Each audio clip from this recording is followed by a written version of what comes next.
है साथीहरु, हामी चाहिँ सुनसरी झरना चाहिँ जाँदैछौँ। अन द वे हामी बाटोमा छौँ।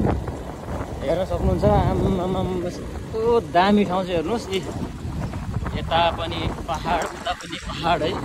माथिबाट यस्तो दामी बादल, मुनिबाट यो ग्राभेल बाटो। पहिला अलिक सानो थियो बाटो, राम्रो बनाएर छ है। यसलाई चाहिँ अब पिच गऱ्यो भने धेरै राम्रो हुन्छ। मात्र पिच गर्न बाँकी रहेछ, बाँकी त सब ठिक रहेछ।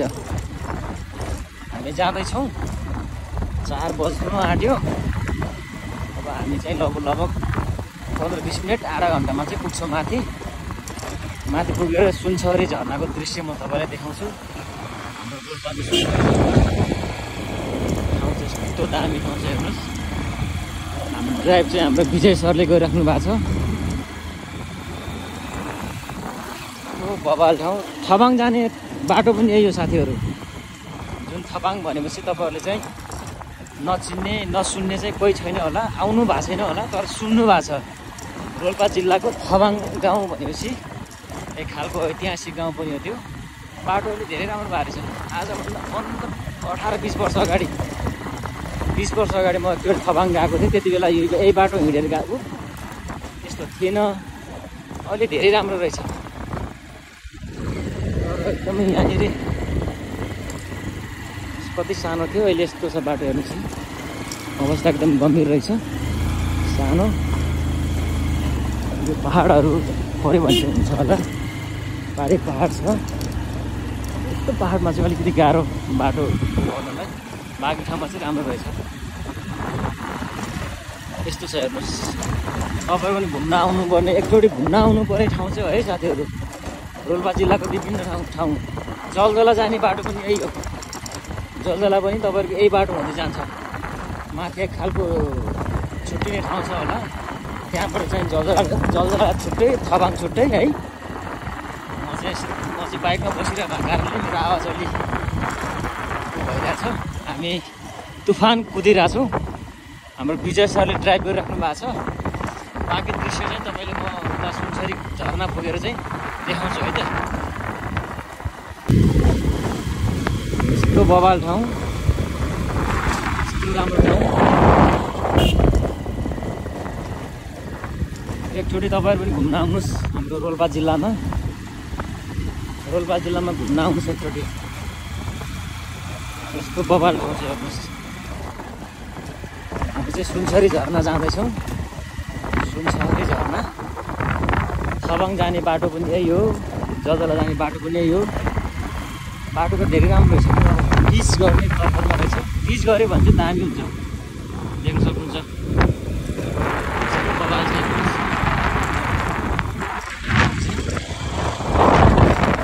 दामी छ चाहिँ। अब हामी लगभग आधा घन्टामा चाहिँ सुनसरी झरना पुग्छौँ। अहिले चाहिँ 4 बज्न आँट्यो। बाँकीको दृश्य चाहिँ म तपाईँलाई माथि गएर देखाउँछु है त।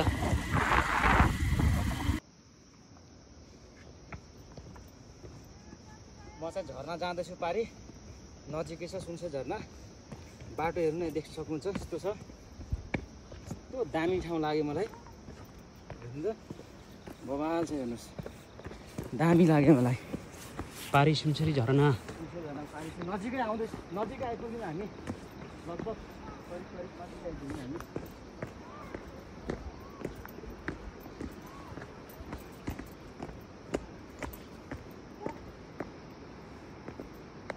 ल है साथीहरू, हामी सुनसरी झरना जाँदैछौँ।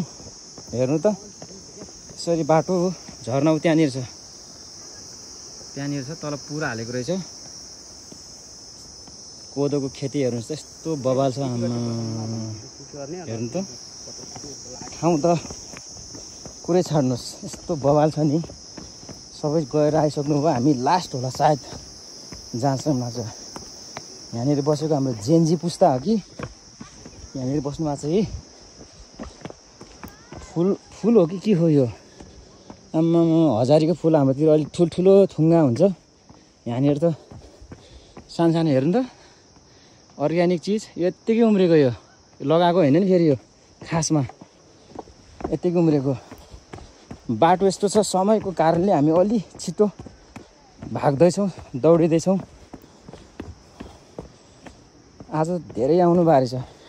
जेएनजी समूहहरू पुरै घुमेर आइसक्नुभयो। हामी जाँदैछौँ, हामी पुगिन्छ नि होइन, त्यहाँ जाँदासम्म चाहिँ रात नपरोस्। ए त्यो भए त भइहाल्यो। तपाईँ त्यहाँ गएर आउनु भएको हो सबैजना? राम्रो लाग्यो? गाउँ उतै पारियो कि के हो तपाईँहरूको? ए घुम्न जानु भएको? ल सबैजना घुम्न आउने चहल पहल एकदम राम्रो छ। यो ठाउँलाई चाहिँ अलिकति धेरै पब्लिसिटी गर्नुपर्ने जस्तो मलाई लागिरहेछ। यो ओजेलमा परे भएको कारणले। हेर्नुहोस् त, अनि स्वर्ग यही त हो नि। कहाँ तपाईँ अस्ट्रेलिया भन्नुहुन्छ, युके, लन्डन, कता कता घुमेर आउनुभयो?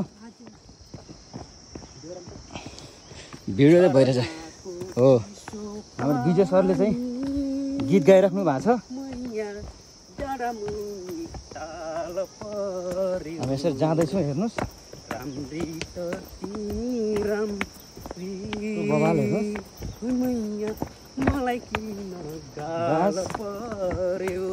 यो हो नि त नि, यो हो तरिका। धन्यवाद। यसरी गर्दैछौँ हामी, जाँदैछौँ। हजारीको यत्तिकै भर्खर तिहार सक्यो है। तिहार सकेको एक दुई दिन भयो। एक दिन अझैसम्म छ भनौँ न। आजसम्म एक दिन भर्खर त भइसकेको। यो चाहिँ बस्ने बनाएको होला। हेर्नु न यस्तो दामी। यी तल पुल छ तल। त्यहाँबाट चाहिँ हामी पारी जाने हो। हिँडाइ एकदम तान्त गम्भीर रूपमा चलिरहेछ। समय एकदम साँझ हुँदैछ। तपाईँको 5 बज्नु आँट्यो। अनि त्यहाँ पुगेर फर्किला बेलासम्म चाहिँ रात नै पर्छ आज। अहिले पारीको दृश्य त्यही नजिक गएर म तपाईँलाई फेरि देखाउनु छु। अहिलेलाई छुटौँ। धन्यवाद। ल साथीहरू, हामी फाइनल्ली सुनचरीको नजिकै पुग्दैछौँ। यस्तो बाटोमा हामी झर्दैछौँ। हेर्नु त, यो बाटो यस्तो बाटो छ। यी कोदो हेर्नु त, कोदोको बारी। कोदोहरू यस्तो दामी अर्ग्यानिक चिज त यो हो क्या। हेर्नुहोस् पारी ठाउँहरू। यसरी झर्दैछु। झरना त्यहाँनिर छ। लगभग हामी नजिक आइपुग्यो। बुझ्दै हुनुहुन्छ नि तपाईँहरू, एकचोटि आउनुपर्ने देखेँ मैले। फाइनली गाइजहरू, हामी सुनचरी झरनामा आइपुग्यौँ। हेर्नु, देख्न सक्नुहुन्छ यस्तो दामी बब्बाल के। हेर्नुहोस् बवाल। यहाँनिर यस्तो पानीलाई अन्तिम बिन्दु यहाँनिर रहेछ।